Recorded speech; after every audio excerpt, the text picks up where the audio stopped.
They had under 100 million when I started there, and I grew my little team with the president and me to 12 billion. And then every year I went into the office and I said, I want to make partner. And every year they said, no, there's no reason to overpay for the same services. There's no reason to waste energy or to use too much fossil fuel that you don't have to use.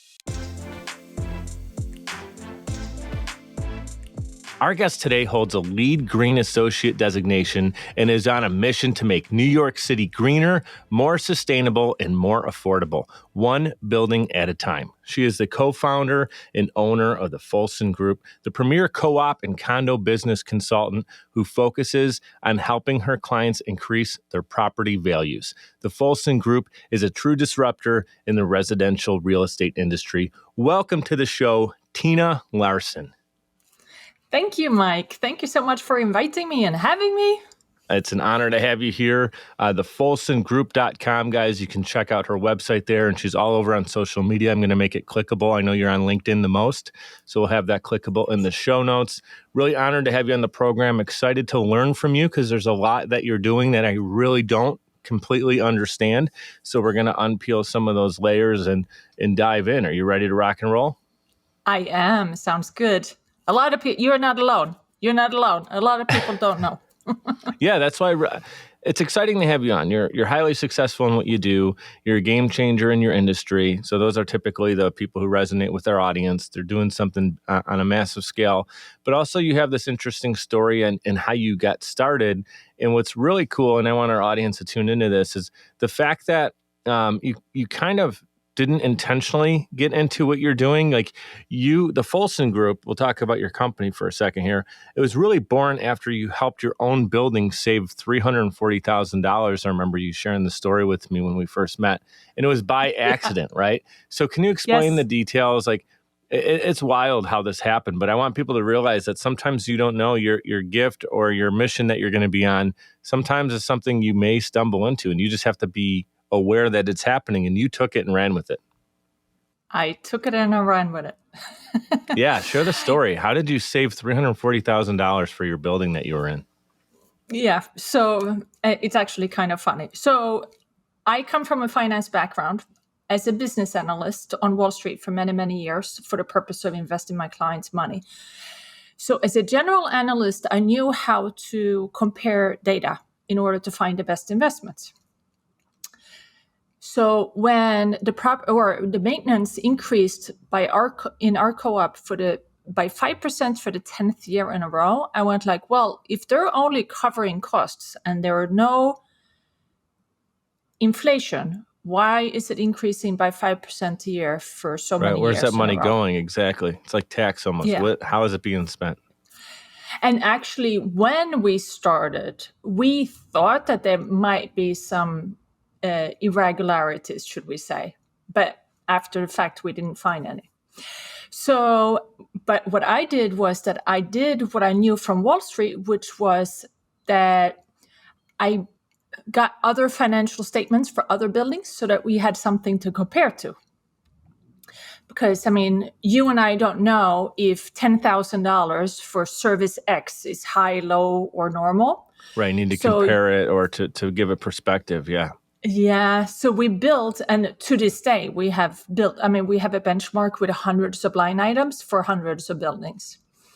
Mm-hmm. And so we found the outliers, and then we made some phone calls, eliminated some services that were paid for more than once, and renegotiated some contracts, and we were able to save the building $340,000 in the first 3 years.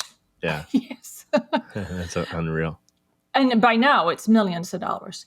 So when I was out networking, I told, how everybody needs to find another financial advisor. Yeah. So this was your story of this separate you from everybody who's kind of the same. You meet someone. I work for company X. This person works for company Y. They do the same thing. But here's Tina. She comes in, and we're going to talk about your backstory. You're not from here. You can hear it in your accent. So here you are, like a fish out of water with this incredible story. So tell us, how did that go at the networking meetings when you would share that? Yeah. So when I showed up, instead of introducing myself as a financial advisor, I introduced myself. I'm Tina Larsson, and I helped my co-op save $340,000. Yeah. And everybody's looking at you like, okay, tell me more. Yeah. Yes. And almost everybody said to me, oh, can I introduce you to my co-op board? I went home. I said to my husband, I said, what do you think? Do we have something here? And the more we thought about it, we went like, yeah. Yeah. You unlocked something that wasn't, there was a door there that nobody figured out how to unlock. And there's other people doing similar things to what you're doing, or maybe in different markets and things, but you kind of found this way to help people that you discovered it. It's kind of like playing in the sandbox. You built something really cool, and then that became your craft, and then that became what you started to be known for, and then you kind of grew from there. So tell us, when did you come over to the States, and what brought you here? And then how long did it take until you kind of got your feet firmly planted on the ground to do what you're doing now? Yeah. So I moved to New York in 1994. I guess it's like I arrived like everybody else. Who doesn't want to move to New York, right? Yeah. So I moved to New York. I went back to school. I went to Pace University, and I started my finance career because I was 29. I felt that I was very late in my career, or late in life. So I started working on Wall Street before I even took my Finance 101 course. And so I worked as an intern. I had an internship during school. I took my MBA, and I started working on Wall Street. So I started working there in 1995. Is that what you came over with, the mindset of, I want to get to New York to get to Wall Street? Or was it, I'm in New York, okay. So that was kind of a desire of yours to get into Wall Street. Yes. And figure that game out. And so it's cool that you were able to get in there. First of all, 29 years old is not old, but I understand today everything. You have like 20-year-olds that, are really far advanced because of the information age that we're in. People can learn and grow and learn outside of the classroom faster than ever before. There's no reason to not be informed today. You're like neglecting your investment in yourself and your think if you're just not getting information today. Like, that's your choice most of the time. Some people may not have, the internet or like a computer, but most people can go to the library today and get information and books and that. So it's access. It's there. So you took it, you came in, you said, I don't have the degree yet. I haven't really taken the courses yet, but you came in with the right attitude. I'm going to get in there. I'm going to figure it out, and then kind of prove yourself. The value, like, two people can be going for the same job. The difference is the person, right? It's not, the tasks can be very similar, but it's the person that's going to be different. And you had that it factor. Did you feel like you were embraced right away, or was there a little bit of a barrier for people to kind of let you be yourself? No, I felt embraced right away. That's awesome. But I felt very lucky. So I don't know if everybody, I had a choice between one of the big firms, and I started working with a small boutique startup. And the president of the firm, he took me under his wings right away. And he was my mentor for the first 10 years when I worked there, and he was fantastic. And so I was, I feel that I was lucky, but maybe you create your own luck. Who knows, right?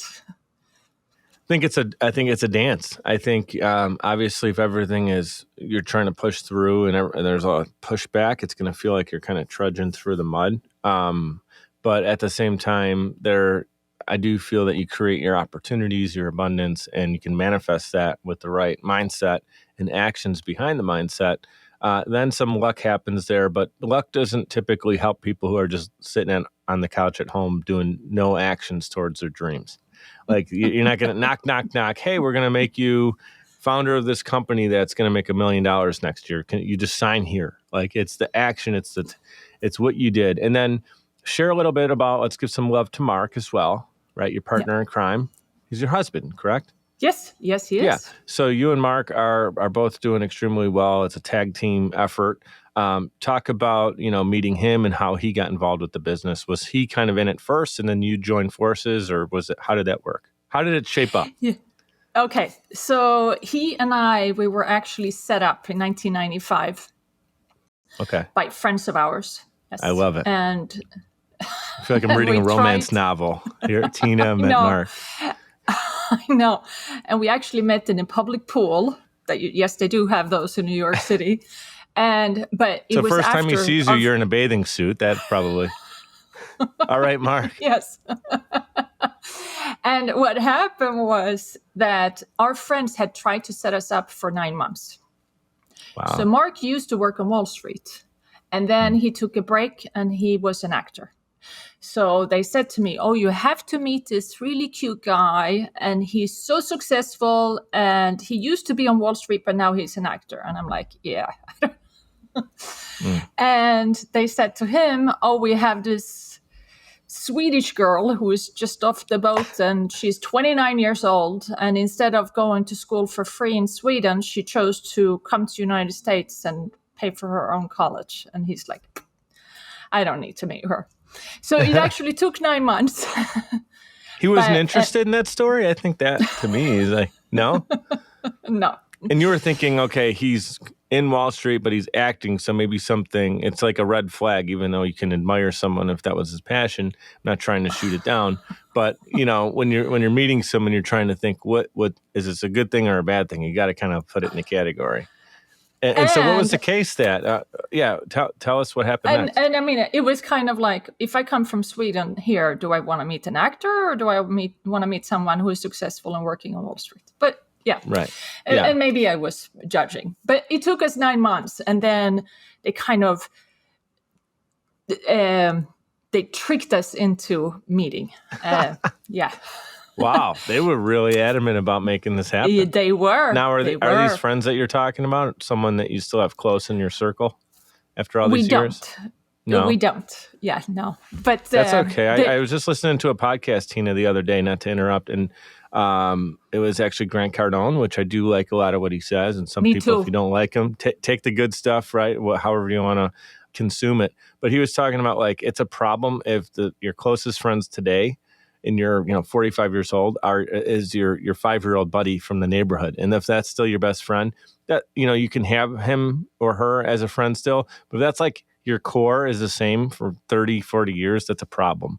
So, we all graduate and we go into different friends and we keep leveling up. So that's not probably all that uncommon that you're not super close to them anymore, but they were a big part of your life, and it sounds like you're very grateful for that. Obviously, you met Mark. We are very grateful. Yeah, you met Mark, and it continued to go well, and eventually you tied the knot. Yes. Yeah. And so how did you guys end up getting into the business together? Was that moment when the $340,000 moment? No, it actually started before then. So we were together, and my firm, after I had been working, I started as the intern, and then I kept on working with them for 10 years. And during that time, I headed a team that raised $12 billion. And so it went from this very small firm to a large firm. Yeah. Billion with a B. Incredible. B. They had under 100 million when I started there. And I grew my little team, with the president and me, to 12 billion. And then every year I went into the office and I said, I want to make partner. And every year they said no. And then one day they said, well, why don't you start one of the non-competing products that we don't have? And you can start your own firm. And I'm like, that sounds good. But they also told me that I had to continue to work for them, so I could do a little side business.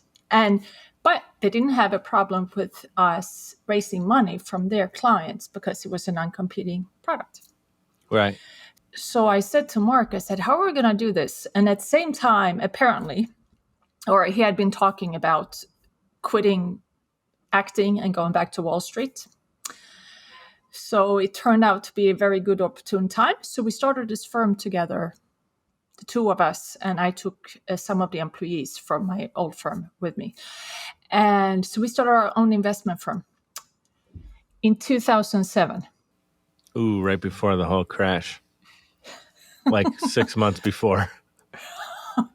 And we raised 50. How did that happen, though? I want to hear the story. Yeah. We raised 50 million in the first. We started it in the summer, so we raised 50 million in the first year, and that went very well. Yeah. 2008 was not a very good year. It was the Lehman's crash. It's called, right? Yeah, and we had $25 million lined up to start a hedge fund during the month of Madoff, so that didn't happen. So right, yeah, so it was not a very opportune time, but I mean, but you're still here to talk about it. Some people got knocked out like a Tyson punch, and you're still here to talk about it. So, how did you? We're in this process right now as we record this. For anyone putting this conversation on timeline, it's being recorded in May of 2022. So we're still at the tail end of the pandemic. We had, obviously this huge, the pandemic has been devastating in many ways for health and financial. But in 2007, it was strictly financial in the situation that Tina's telling us about. So, and a lot of people didn't come out of it. They had to kind of reinvent themselves. Some people did over a long period of time. How were you guys able to navigate through it? Was it you had to get a little bit more resourceful, and how did you do that? Yes, and 2009 we had a really good year. So our recovery was very good, but then in 2010 we read a report where Barclays, they said that they thought that 75%, I believe, of all financial advisors would be taken over by robots or robot trading. Yeah. And I think that if I'm not misremembering, in 10 years, so in 2020. And so we started thinking about what can we do to do something else. We loved what we did, so it's not like, but we were trying to come up with an alternative. We tried to look at robot trading, how would that apply to our clients, how to attract new clients, but we were toying with all of this at the same time as this opportunity came along. So it was just perfect timing. So we started in 2014. Yeah, so you made that pivot. Guys, listening in right now, a lot of times when it feels like things are being taken away from us, what it actually is in the big picture, if you stick with it and you stick to your guns, but you also are open to new opportunities. I've just experienced this in my business. Sometimes it's clients where you think, I hate to see someone go, but maybe they're not fitting the right client avatar. So as much as it's okay that they go because you can fill it with someone that's going to be new energy and lifeblood into your clients and your prospects, you hate to see it go. But sometimes that happens where an opportunity comes and it's creating space for it. I believe that God and the universe, they do that. When you're tuned in, doing the right thing and serving for the right reasons, these new opportunities come in and push some of that other stuff away. And if you weren't maybe in your trade at the moment, you shifted into this new trade that became game-changing for you, right? Yes. And so another thing that happened too, and this is top of mind for us because April 22nd is Earth Day, and we just experienced that a couple weeks ago. I know you're a big advocate for protecting our planet and our environment. And so Earth Day just happened, but you had something, I saw that's on your website, I believe, that every day can be Earth Day, right? We should treat it the same. We don't just circle a day on the calendar and we're mindful of, for one day we're going to recycle. It doesn't work like that. It's an everyday consistent thing. So talk about your passion. When did that start? And how are you an advocate for the earth and the environment? Well, on so many different levels. And I grew up in a very, I mean, of course, when you're little, you don't really think about it. It's just stuff that you do. So I grew up on a farm. We had very limited means, and we just consumed things. We didn't throw anything out. We made sure that we never threw out any food, and we made sure that we used everything up and recycled. In Sweden, when I grew up, so in the 70s, let's say. Yeah. We recycled. And then I moved here in 1994. and nobody recycled anything. Yeah, we were behind, interestingly enough. Yeah.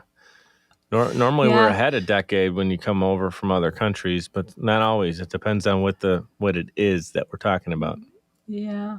So I've always been an advocate of that. And the more I think about it, so first in our building, one of the first items that we did to conserve electricity was to install LED lights in the hallways, in the stairwells, and I'm pointing because it's kind of like here, and in the entire basement space.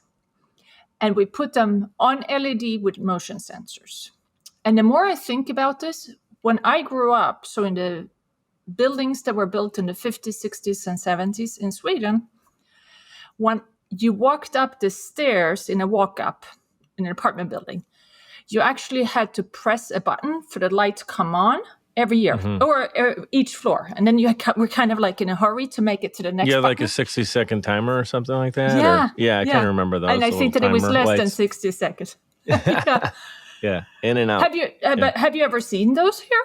I've seen the timer lights. Yeah, I've seen those. I don't know if it was in school or where I've seen them, but I've seen them. We don't really use them on the regular, but I like the idea of motion. Motion actually makes the most sense because then, I mean, we're in such a convenience-focused lifestyle that, if you open the door to your basement and took one step down, that the light turns on, that's great. Now, it's a little freaky if you open the door and the light's already on, and you're wondering what's crawling around downstairs. It's at the, maybe you watched a scary movie the night before and you're thinking that there's an alien in your basement or something. Sorry, side note, tangent. But the sensor technology has improved so much that when I open my door to the hallway on my floor, I actually have to stand back, open the door, and wait for it to go out to see that it's working. Because as soon as I open the door, it's already lit, and I can't tell that it just turned on. It's just so instantaneous. Yeah, that's beautiful. Yeah. Useful energy conserving technology. I mean, it's a simple concept, but it makes so much sense that it's only literally, imagine if everything was like that. We only use it for when it's needed.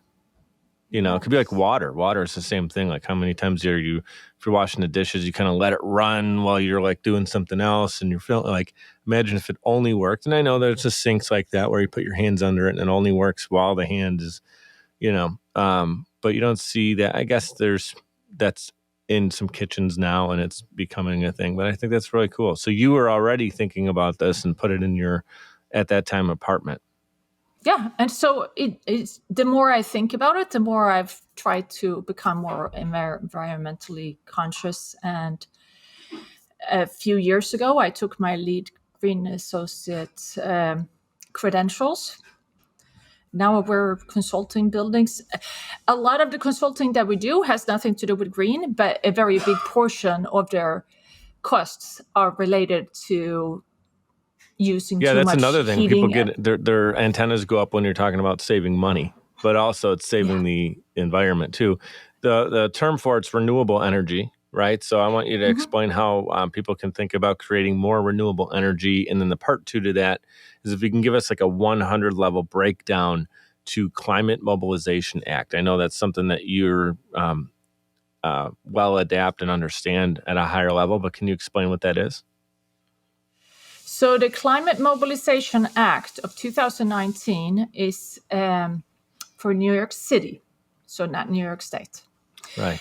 Okay. It is, and part of it is something called Local Law 97. As part of Local Law 97, buildings in New York City will be fined starting in 2024.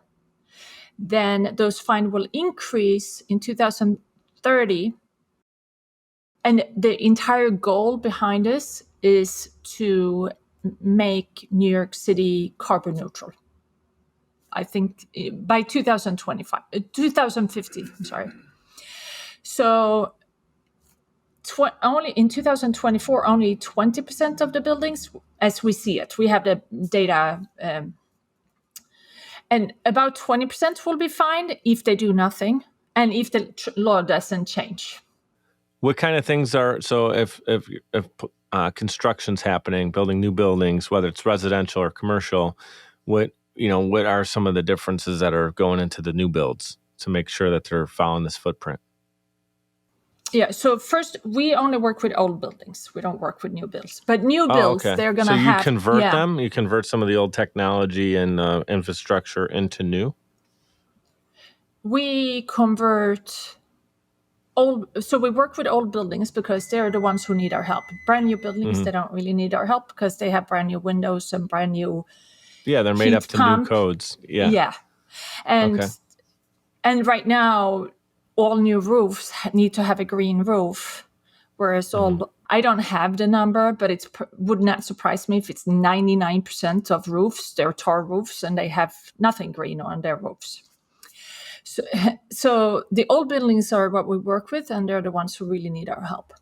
But for them, they heat their building with either natural gas, steam, or oil. They're going to have to, they can't continue to use that because they need to be fossil fuel neutral. They need to get rid of their fossil fuel. So it's a focus more on electric as well, opposed to using, Now, the irony behind closing the Indian Point is that electricity in New York City is actually uses more fossil fuel this year than they did a year ago, only because they closed the nuclear power plant. So solar's a big part of the change as well. Yes. Yeah. But I mean, how many buildings in New York City can you install solar? So there's a 20-something story building that has 200 units. There's no way that the roof holds enough solar panels wouldn't to provide support the infrastructure for the building. I got you. Yeah, at least the technology doesn't quite exist yet, but who knows? I mean, 50 years ago, a computer was the size of a gymnasium, and today it fits in their pocket. So at some point, maybe a roof will have enough for all 200 units, but today you need more space to put those kind of units in. Really cool. Is there anything else you want to share about renewable energy that we didn't touch on? we do have roofs in lower buildings, so 4 stories, 6 stories, and in those cases, the roof is much larger in comparison to how much electricity they use, and those areas, it's a great place to put. It's solar. Suitable for that. Yeah. If the roof holds it. But that's cool. So you're coming in and really changing the game in so many different ways, helping with financial saving, help with saving energy and conserving. And I can see it. It's in your body language. It's a passion of yours. It's not just something you talk about. It's what you guys are focused on. And obviously, it's serving you extremely well. You continue to grow your business. We're going to learn a little bit more about you. We're going to take a quick time out. We are definitely late to the break, but I was really enjoying learning a lot from you. A lot of notes coming from this. So we're going to take a quick time out to give some love to our sponsors. We'll be right back with Tina. Podcasting is a great way to engage with your audience and stay consistently relevant. The only problem is you don't have the time or desire to produce your own show. You simply want it done for you, and that's where Social Chameleon comes in. All you need to do is press record and upload the files. We'll handle the rest. From planning, production, post-production, distribution, and digital marketing, we have you covered. We realize that times are tough and funds are tight, and Social Chameleon believes in building supportive business relationships. By clicking on the link in this promo, we'll provide you 7 free podcasting tips to get started, as well as a free 30-minute online consultation. This is the perfect opportunity for entrepreneurs, keynote speakers, industry experts, influencers, and anybody who has a personal brand.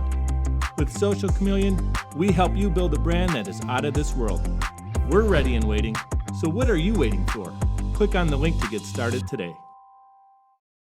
Hey guys, it's Mike. I'd like to give a proper shout out to Navigator Bookkeeping. Look, for a long time, I ran my business without really understanding the full financial picture.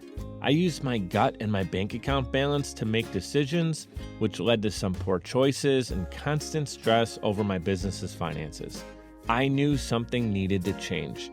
At the beginning of 2021, I made a decision that helped pave a more clear path for my business. I started working with Navigator Bookkeeping. Since then, my bookkeeping has been handled for me. I now understand the full financial story of my business, making important financial decisions much easier now, and it helps me plan for where my business is going. I highly recommend giving Navigator Bookkeeping an opportunity to help your business. Check them out at navigatingyourbooks.com. Again, that's navigatingyourbooks.com. It's time to know the full financial story of your business.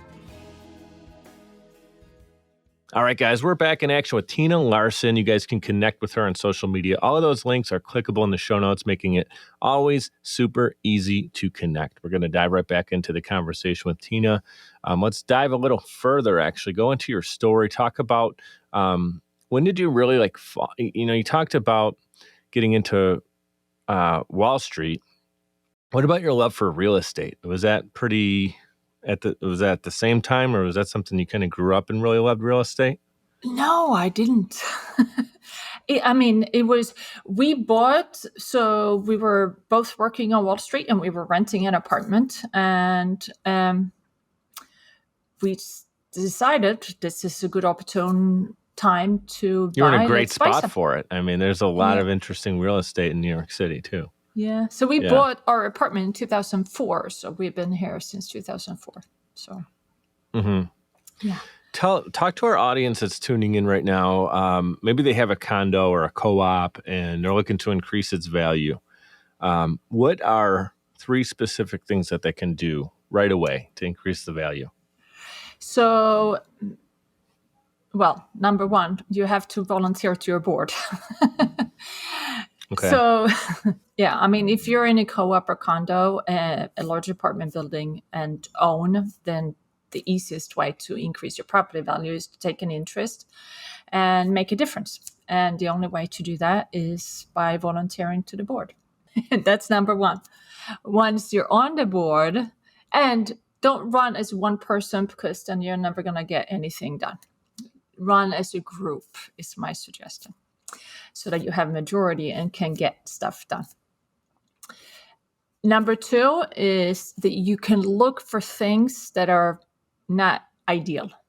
So one of the things is if you go down to the basement, take the elevator down to the basement, and if in the basement the lights are on 24/7, that is not ideal, because basements are typically occupied 10% of the time.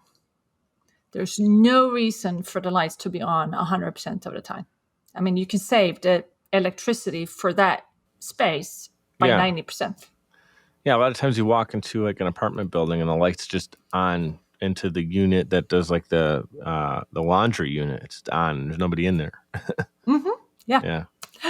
So, and there is corridors in the basement, and there's storage rooms, and there's laundry rooms, as you said. So, you know what? I'm thinking now, I did live in an apartment one time that did have that part of the building, did have the timer. That's where that timer, that is where I experienced it. Was probably, I'm guessing that apartment I was in, it was like a 12 unit. I think it was probably built in the 50s or 60s would be my guess. So that was probably, I don't know if it was new or what, maybe the 70s. But yeah, I definitely that's experienced that. So that's the number 1. Like that would be a way.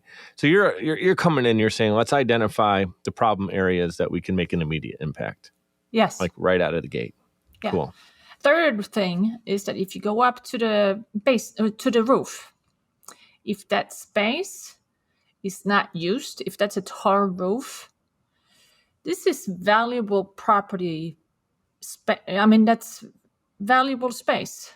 It's in New York City. It should not be empty. If it is, then they could be more proactive. The board could be more proactive, and they could actually use that space. Use it for solar, or use it for like a patio? Patio or solar. And whether it's used as a patio or solar, either you produce more electricity, which reduces your expenses, or if it's a patio or a terrace, then you're creating amenity space, which increases property values. So you have this brand new building down the street with swimming pools and a gorgeous roof deck, and then the building next door has the tar roof. I mean, that's not, how can you compete, right? Well, and they can actually make more money because they could charge more for the pool, for the, hey, this has a loft, that kind of thing. Yeah. But from a renewable energy standpoint, it's not really utilizing it in a green way, correct? If they're doing a swimming pool, that's not really green. But No. I would think a lot of these. So speak to that. But also, I'm picturing New York City, and I'm picturing a lot of the buildings as having, the glass infrastructure, like the structures and everything, where it's a lot of natural light. Yeah. I'm guessing a lot of new builds, and I know you're not necessarily in the new build market, but there's just a great opportunity for natural light in that situation, right? Yes. But I can't, whenever I talk about motion sensors, the people who like birds, they always tell me that it's no good because it makes birds fly into buildings. So I stay out of that. Oh, I got you. Yeah. And there's always downsides to everything, But we normally put the motion sensors inside a building, not inside the apartment. Right, on the outside. Yeah, understandable. Yeah, there's pros and cons. You weigh all those things, but the first thing you need is the information to understand what you're there to solve, and you're doing that. Yes. Educating in such a great way. What I'd like you to do, since you started this really from the ground floor up, no pun intended, talking real estate, but you started your career, you had the Wall Street moment, you had the transition into what you're doing now, really focusing on kind of the renewable energy space as well, finding holes in a situation to save people money, the co-op, condos. So you've done it. You've really created something, I don't want to say from nothing, but really from the ground up. So our audience is very much entrepreneurial, right? Whether they're currently working corporate and they're looking to kind of go and get out into start their own business. Maybe they're on the fence, or they're already in entrepreneurship and they're looking for the reach up, the next, what's the next thing they're going to grow into, and it's kind of that mastermind group of getting around great people, great thinkers. And that's why I have people like yourself on, because you fit that description, and you're going to be able to help people reach up into what they're doing. So talk to the person right now that's on the fence and they need something that's going to help them. Maybe you can encourage them to push forward through it. What would you tell them? Do it. That was 2 words. The old Nike saying, just do it. Yes. Yeah. No, that's so true, though. You have to figure, there is no game plan if you don't get started. But there are lots of things that you can do to prepare, and there are lots of things that I wish that I did to prepare better. You know what they say, your net worth is only as strong as your network. And I wish that I had done more networking early on. I didn't do any networking until 2010 maybe. And they never taught us that in school. I don't know. It is something that you kind of figure out as you go, like, hey, I need to talk, like, people are the lifeblood of business. I need to get around more people, and the right people too, because you can network all day long, but if it's not the right groups of people. So, but I like what you said, get started, get around people. And as you said, you mentioned Cardone, and one of the things that he says is to be omnipresent, to be everywhere, to be involved in everything and anything. Attention. Do I have your attention? Exactly. Yeah. Be involved in the neighborhood, in the community, in all of these organizations, to be everywhere and meet a lot of people and build a lot of relationships. That's great advice, guys. Go back and check that again. And she's got even more. Yes, I do. So networking is one thing. Don't underestimate the power of LinkedIn networking. I mean, LinkedIn is a very powerful place. And I learned that 2 years ago. Don't post and ghost. Actually be a communicator and a relator and a connector. It's like, I always have to remind myself, and I tell people this all the time, be social on social media. Like use it as a community, not, don't just have a membership to the gym. You got to show up and engage and be active. But Mike, didn't you? So I always thought that LinkedIn was, yes, considered social media, but it was a place to basically put my resume, my accomplishments.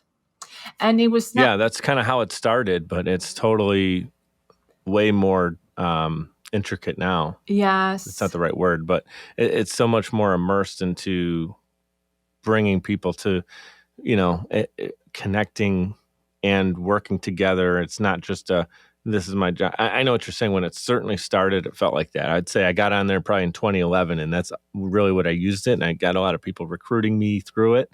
But now it's like, yeah, you can certainly use it to help you get a job or find people to hire within your organization. Absolute beautiful place. But it's also a great place to meet other like-minded individuals for Reach Up. And that's actually how I believe we met through Luke, who's a mutual connection, and I think we got connected originally on LinkedIn. I think so too. Yes. Yeah. And exactly. I mean, prior to 2 years ago, I didn't really know what to post. So in March of 2020, the first thing when they told everybody to stay at home, the first thing that I did was hire a business coach. I'd been talking about it for a long time, and that's when I said, you know what, I need to do this. So I hired her, and the first thing that she said was, you need to be more active on LinkedIn. I said, how do I do that? Yeah. She said, find a LinkedIn coach. Well, that's good. I mean, that's good insight. Like, find an expert in the space, not just somebody. Like, that's good that they identified it, but she didn't say, I'm going to be your LinkedIn coach. No. She said, find a LinkedIn coach. Yeah. So I hired LinkedIn, or I joined Joe Apfelbaum's LinkedIn coaching program approximately 2 years ago now. And then the first thing he said was that you need to be on podcasts and video. And I said, how do I do that? He said, hire an improv coach. So now I work with an improv coach. Yeah. Yeah. Well, I mean, you already have a great personality, but then, yeah, being comfortable on the microphone, being comfortable on camera is a different story too. Now, did Mark help you at all with that, since he's an actor, kind of just being comfortable in front of people? Is that something? He has tried many, many times, and he's very supportive, but he's tried. But, it's like the husband and wife, where one is a personal trainer and the other one is that doesn't really work so well. So he's tried. It's good to get an outside resource to help out, so you're not. Yeah. If Mark says something that maybe you don't agree with, it's not now impacting your relationship at all. And I mean, he is 100%, 120% or 200% supportive. But yeah, and I think it's more on me that it doesn't work out. No, I think that's great. Like, I can tell you guys have a special thing. I did not have really the opportunity to meet Mark yet, but every time we talk about him, and you told me a little bit about him on our initial call we had together, it's encouraging to those single people like myself. It's like, hey, you never know when you're going to meet someone, whether it's at the pool, whether it's a 9-month setup situation and you're just avoiding it for some reason and it was destined to happen. I think that's a really cool and encouraging story to remember and to realize. So is there anything we didn't hit on yet while we have a couple minutes that you say, we got to get that out? Yes, there's no reason to overpay for the same services. There's no reason to waste energy or to use too much fossil fuel that you don't have to use. So give us a call. We have on our website, we have some free tools that you can get straight to your inbox. They're under the free tools tab. And that's at thefolsongroup.com. Again, the FOLSON group.com, right? That's correct. Cool. And always give us a call. I mean, I love to hear what co-op and condo boards are up to, and I love to hear what co-op and condo owners, what their experience with their boards are. Yeah. No, I think that's a lot of great wisdom here. Like, you just keep dropping more and more and more. We can talk for another hour or two, and I'm sure you're going to have 12 more golden nuggets that we can talk about and unhash. So I'd love to keep this conversation going. With the last minute, what I'm going to do is kind of set you up here in kind of a hypothetical situation. But what it's going to do is allow you to think about this, and also allow us to understand what your bigger picture is too, because we didn't really talk about what's next for you. So if you can imagine yourself as the author and protagonist in your own life story, and you get to write the ending, and God willing, you continue to live a long, prosperous life, you look back on it at the end and you go, man, I get to define my legacy, and it is this. Then it is that I succeeded in making every single apartment owner in New York City live in a greener, more sustainable, and more affordable apartment. Bam, there it is. Look at it. Do you think she had that mapped out? No. Hey, I'll tell you what, you give me two people. One person has a roadmap. The other person is kind of understands loosely what they're looking to do, and give them 24 hours to achieve something. Who's going to be further ahead? It's the person with the roadmap. And the fact that you can articulate that answer already means you're thinking about it. You have the roadmap. You're manifesting it. You're making it happen. You've been here for what is it now, a few decades that you've been obviously here in the States, and you've made use of, it seems like, every moment of it. And then when things in 2007 went backwards, sideways, and upside down, that didn't stop you. It took a few years. 2014, you finally said, okay, here's the new direction. Took a couple of years, but you didn't waste any time. And what I can tell from you, Tina, is that you also, anytime a situation maybe didn't go perfectly, it's information that you now have in your arsenal that you can better make decisions going forward. And it's incredible that you keep it's like a shapeshifter. And what I love about you, and the primary reason that I had you on the show today, is you're serving. You're helping others, like you said, live a greener, more sustainable, renewable life for the planet. And obviously, you're bettering not only people, you're bettering this planet, beautiful planet that we're grateful to have. So any last words you'd like to say before heading out? Thank you so much for having me, Mike. This was a You're great welcome. conversation. Hey, really appreciate it. I really agree. It was a little different than the usual show. And so there's a lot of new information on here. So I'm excited to share this out with my network. I know you'll do the same. And there's going to be a lot of people that can benefit from your story. And it starts with me. I know I'm your first audience member today. Thank you so much for your time being here. Thank you so much. I'd like to give a huge shout out to everyone for tuning in, especially those who listen all the way to the end to hear this message. Seriously, I appreciate you, and my guests do as well. Giving a quick reminder to subscribe to this show. It's completely free and will allow you to receive notifications when new episodes are released. If you'd like to provide a tip as a gift, you can do so via patreon.com/MikeDup. It's spelled MIKED up. Patreon.com/MikeDup. You can give as little as $1 per month or as much as you'd like. Every dollar is greatly appreciated and completely unexpected. Appreciate your reviews and your messages coming in on social as well. Keep them coming. Your feedback is valuable and absolutely means the world to me. You can check out more episodes and content at mikeduppodcast.com. We're powered by Social Chameleon. You can also follow me on Instagram. That's where I'm the most active, and it's at Mike DiCioccio, MIKEDICIOCCIO. Thank you so much for your continued support. You guys know what to do. Be great and be grateful.